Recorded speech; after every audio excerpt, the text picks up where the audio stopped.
ভারত বিরোধী হাদির মৃত্যুতে উত্তাল বাংলাদেশ। জনরোষের জেরে বিপাকে মোহাম্মদ ইউনুস।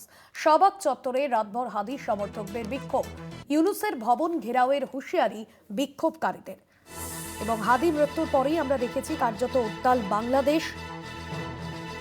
ইউনুসের ভবন ঘেরাওয়ের হুঁশিয়ারি বিক্ষোভকারীদের।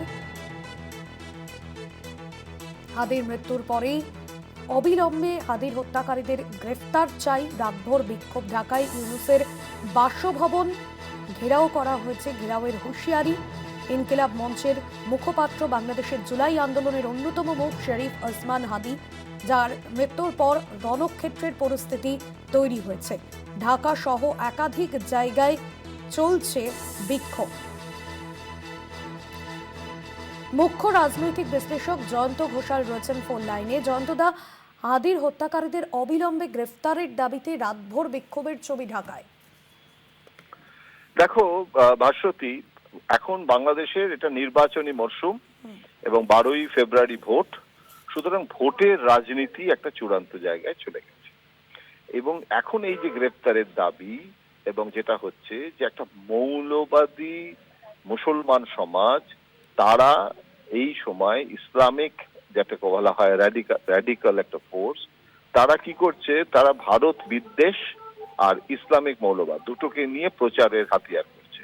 এখন যেহেতু বিএনপি প্রধান শক্তি হয়ে উঠলো এবং জামাতকে তারা সঙ্গে নিল না, সেই কারণে এখন জামাত এবং ইউনুসের যে আশীর্বাদ ধন্য এনসিপি দল, তারা যৌথভাবে এখন এই সমস্ত একটা মৌলবাদী লাইন নিচ্ছে, যাতে তাদের ভোটে তারা মানে ভারত বিরোধিতা আর ইসলামিক মৌলবাদকে মূলধন করে ভোটে জিততে পারে। এখন তার ফলে এই যে আন্দোলনগুলো হবে এখন, বা এগুলো হচ্ছে, আরো বাড়বে, এগুলো সবটাই কিন্তু ভোট কেন্দ্রিক। কিন্তু এটাতে ভারতের যে অবস্থান, ভারত তাদের না নির্বাচনে নাক গলাচ্ছে না, কিন্তু এইভাবে একটা সংখ্যালঘু হিন্দুদের ওপর যে অত্যাচার হচ্ছে, সেটা নিয়ে তো সেখানে কোনো আন্দোলন নেই, সেখানে কোনো বিবৃতি, একবার দুঃখ প্রকাশ করে নম করে একটা সরকার একটা দায়িত্ব নিয়েছে, কিন্তু তারপরে দেখা যাচ্ছে যে শহীদের সম্মান দেওয়া হচ্ছে। সুতরাং এই পরিস্থিতিতে আমার মনে হয় যে খুব দুঃখজনক এবং উদ্বেগজনক। আশা করব যে বাংলাদেশে শুভবুদ্ধি সম্পন্ন মানুষেরা এটার প্রতিবাদ করবে এবং এই রাজনৈতিক উত্তেজনাটাকে এখন প্রশমন করা দরকার। কেননা গণতন্ত্রে শান্তিটাও তো একটা গণতন্ত্রের অঙ্গ, না?